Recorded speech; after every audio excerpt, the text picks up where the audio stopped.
Hello, my name's Bianca, mother of two children and an ardent social worker. I currently live with my mother in Ohio. I run a small organization that provides to terminally ill children, whether it's taking them to an amusement park or a museum. I try to make their days a little less scary. My mother takes care of my children. They're going to a new school. I know these new adjustments bring a lot of new changes, but we are managing quite well. My life wasn't entirely like this. I was terribly heartbroken, and the healing took its time. It took me years to come out of the fact that I was betrayed multiple times by the same person. I met my ex-husband, Victor, when I was on a girls' trip to Rome, Italy. We were clubbing late at night when this random man approached me. Bella Serrata, isn't it? See, it's a beautiful night. Do you come here often? No, actually, it's my first time in Italy. I wanted to experience the nightlife, and I must say, it doesn't disappoint. Well, you've chosen the right place. Roma is known for its vibrant energy. So what brings you here, business or pleasure? Well, I would say a mix of curiosity and wanderlust, I suppose. I've always been fascinated by Italian culture and history. And what about you, Bianca? Are you a regular in this scene? I enjoy going out occasionally. It's a great way to unwind after a long day. But tonight I'm celebrating a friend's birthday. How about you? Are you here alone? Yes, solo traveler exploring the world. I find it liberating to discover new places on my own terms. Well, you seem to be doing just fine. Rome has a way of capturing hearts, whether you're alone or with company. So it seems. But I have to admit, meeting someone as lovely as you adds an extra touch of magic to the experience. You're quite the charmer, Victor. I appreciate the compliment. So tell me, what else have you discovered during your time in Rome? Oh, where do I start? The Colosseum, Vatican City, the Sistine Chapel. I've been soaking in history, the art, and the cuisine. Every corner of this city has a story to tell. You're absolutely right. It's a city filled with treasures and tales. If you have time, I'd be more than happy to show you some hidden gems that tourists often miss. I'd be honored, Bianca. Exploring Rome with a local would be a dream come true. We clink glasses together, sealing our new connection amidst the vibrant ambience of the club. He then proposed a friendly dance. The music was wild and I was young and flattered, so I agreed to his proposal. We danced away like crazy as if we didn't care less about the world. We were a couple of drinks down. He was really attractive back then, and attractive people can bring a lot of baggage. As the vibrant music filled the air and the club in Italy pulsed with energy and life, it was a night like any other, and I found myself dancing and enjoying the moment, surrounded by the rhythm and excitement that coursed through the crowd.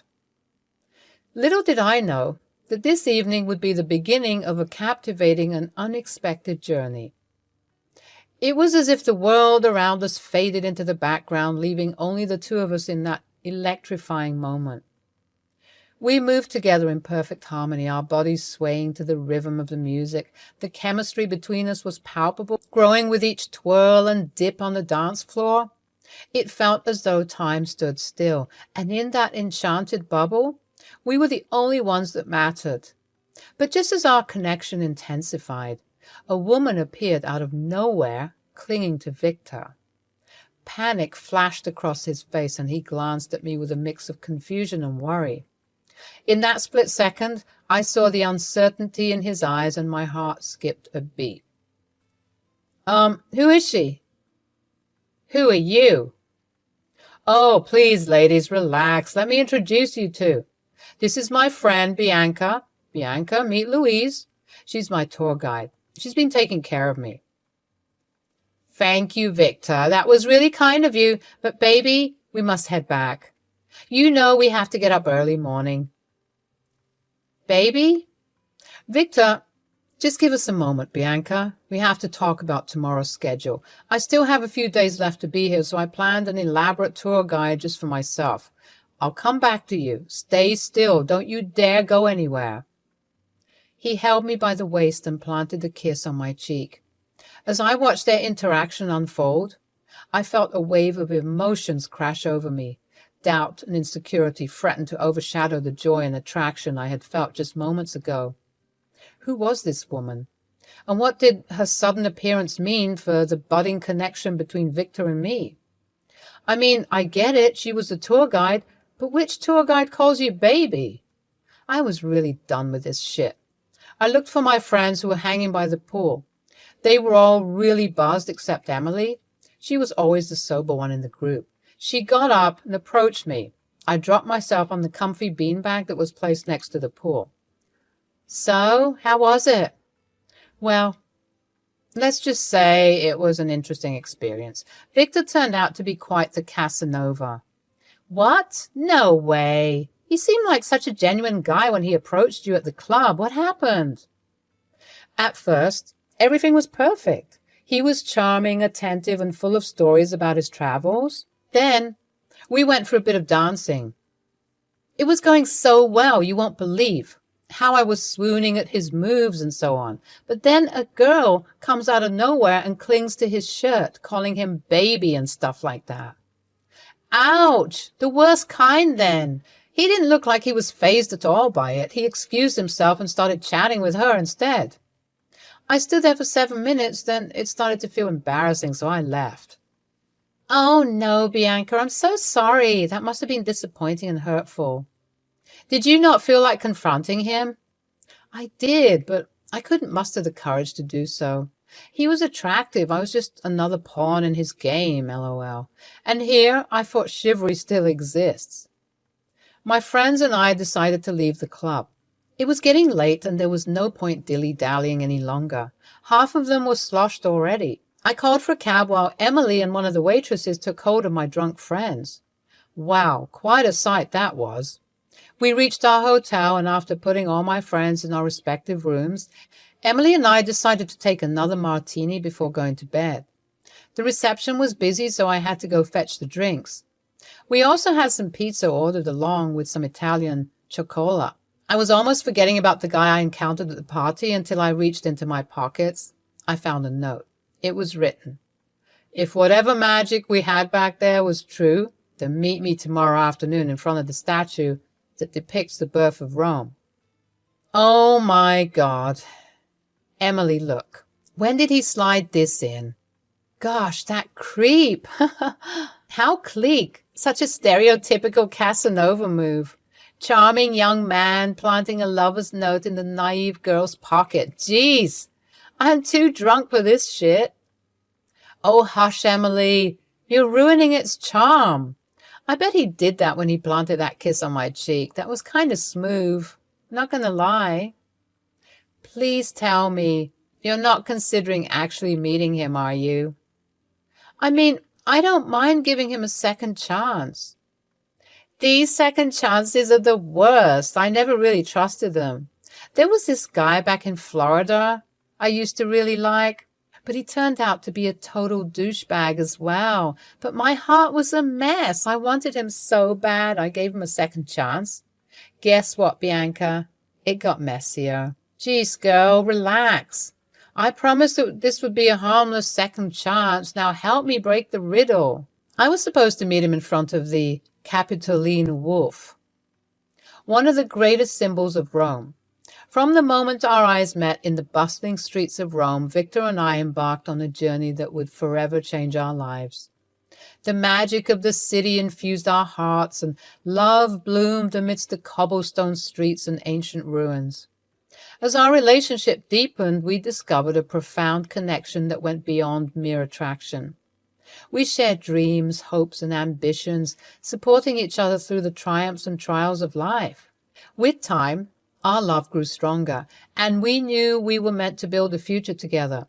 We celebrated each other's successes and lifted each other up. Vicky was my biggest cheerleader, always pushing me to chase my dreams and encouraging me to believe in my own strength. Likewise, I stood by Vicky's side, supporting his endeavors and providing a safe harbor when life's storms raged around us. Together we explored the world with wide-eyed wonder. We embarked on countless adventures, embracing the joy of discovering new places and cultures. Whether we were strolling through ancient streets, gazing at breathtaking landscapes, or simply enjoying the simple moments of togetherness, every experience was enriched by our love for one another. I was head over heels for Victor. He was my type of guy. My type of red flag, that is. Baby, I was looking through some venues. Do you want to check it with me? Just a second. The noodles are on the stove. I was living with Victor at the time. He had a cozy house back in Michigan. He was the one who invited me to stay with him. Ran a small business, something to do with travel and tourism. He would leave around 11 a.m. and return by 7. I used to work from home, mostly in customer service. My shift was almost the same as his. After work, we would either go for a drive or a small walk. So, what have you decided? Noticed anything you like? I was thinking, how about the same place where we met, in Rome? What? Are you serious? Wouldn't that be too expensive? I mean, the venue, the decorations, invitations, food. Nah, don't worry about it, love. I spoke to one of my rich clients from Italy. He said he would do all the arrangements at a lot less price. Interesting acquaintances. How do you even manage to make such alliances? I should totally learn from you. That's my secret. But you are a special one, so I don't mind. Want to know? Absolutely. Tell me. Well, I use a lot of what? My sexy charm. Screw you, so full of yourself. In the picturesque setting of Rome, surrounded by loved ones, we exchanged vows and committed our lives to one another. The joy and excitement on that day were immeasurable as we embarked on the adventure of marriage hand in hand. We were ready to face the world as a team, navigating the highs and lows with unwavering support. But like many others, I too realized some men change a lot after marriage. Maybe the spark of romanticism fades and we fall into a cycle of monotony and ambiguity. A few years, things were going all right. We had our regular work and free time. Victor grew busier. He would take me to parties and clubbing, but sometimes he would go alone with his friends. After I got pregnant with our first child, things started to change for the worse. Victor would be a bit neglectful towards me. I mean, sometimes he would be the sweetest person and I would melt. He probably started to think I got bored or something because I don't go out with him to fancy parties and crowded pubs anymore. Babe, is something the matter? I feel like you're really upset about something and not telling me. Why do you ask? It's the vibe I'm catching. You usually aren't this quiet. I mean, you are the definition of an extrovert. Right. Please, babe, tell me.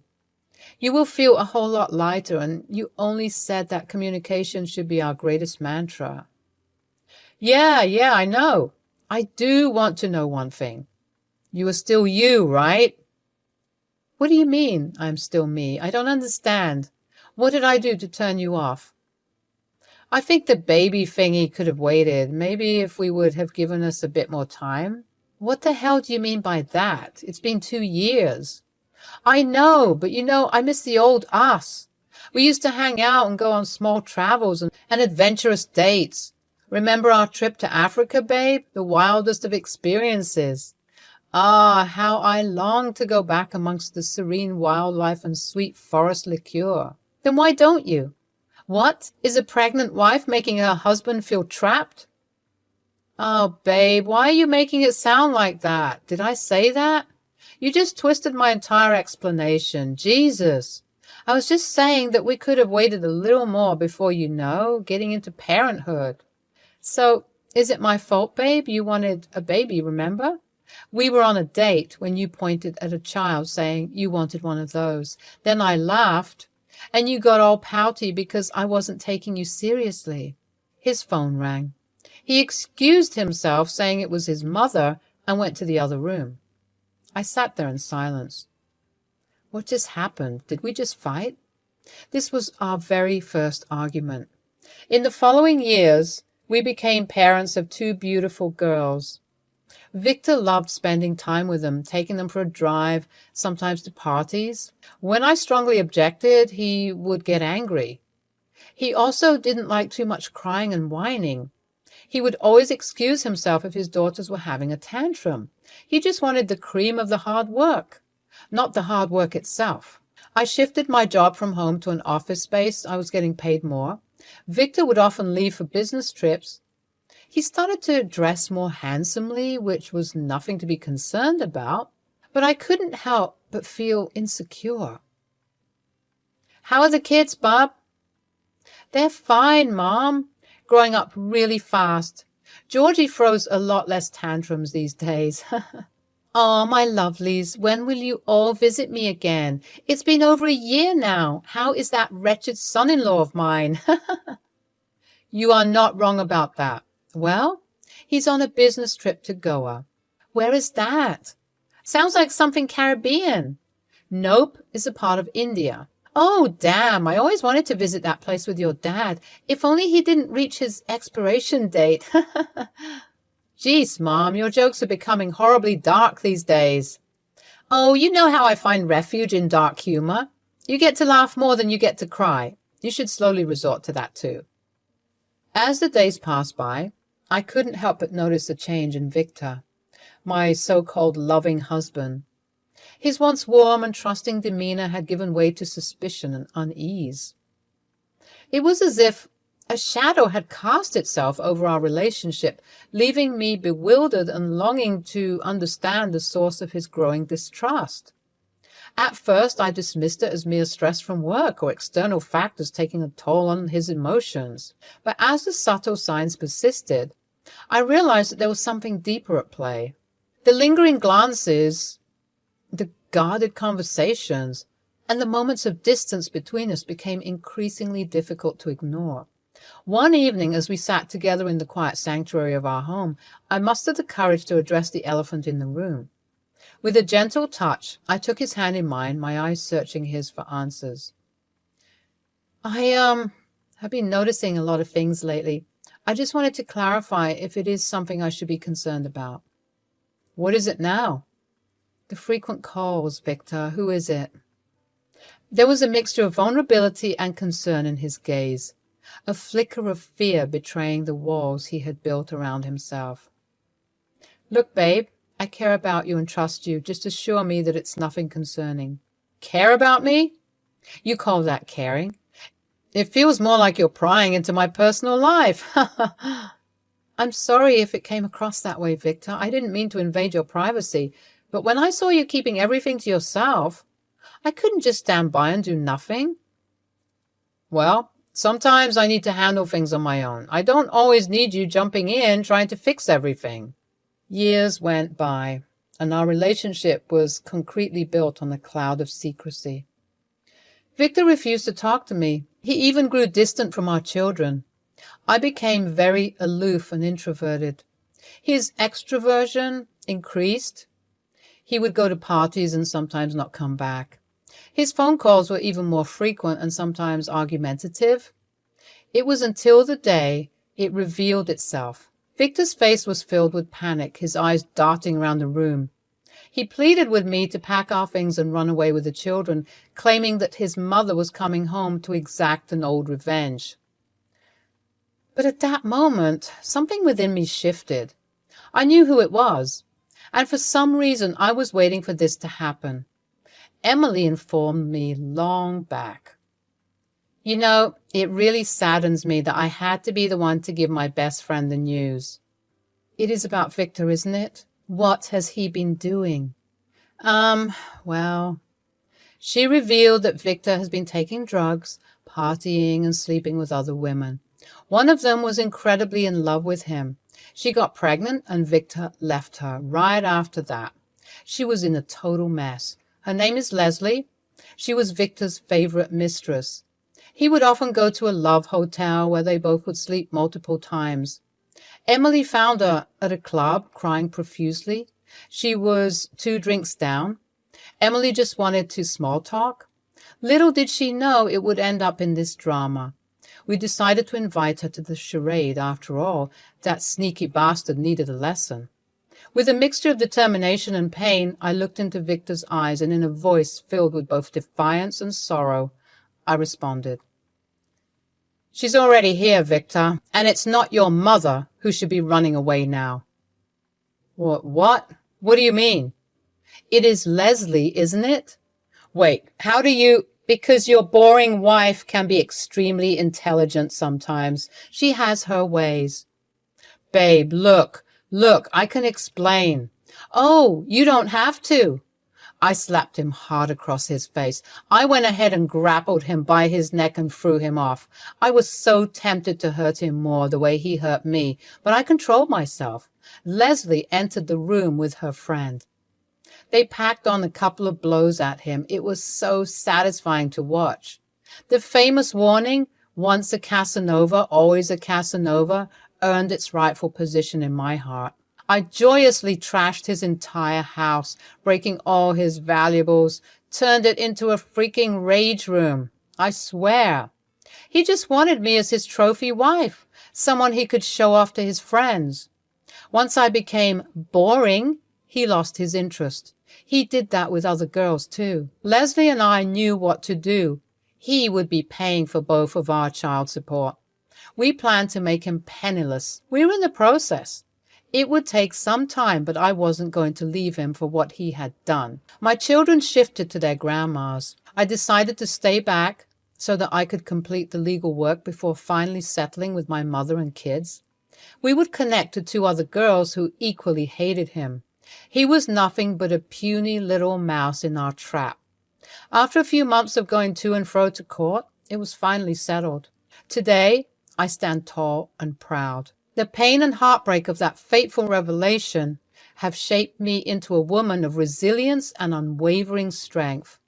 I have emerged from the ashes a survivor of betrayal, ready to embrace life's challenges and bask in the love and happiness I truly deserve. In the end, I found solace in knowing that the one who should have been running away was never me. It was the darkness of deceit and betrayal that Victor and his mistress had chosen to embrace.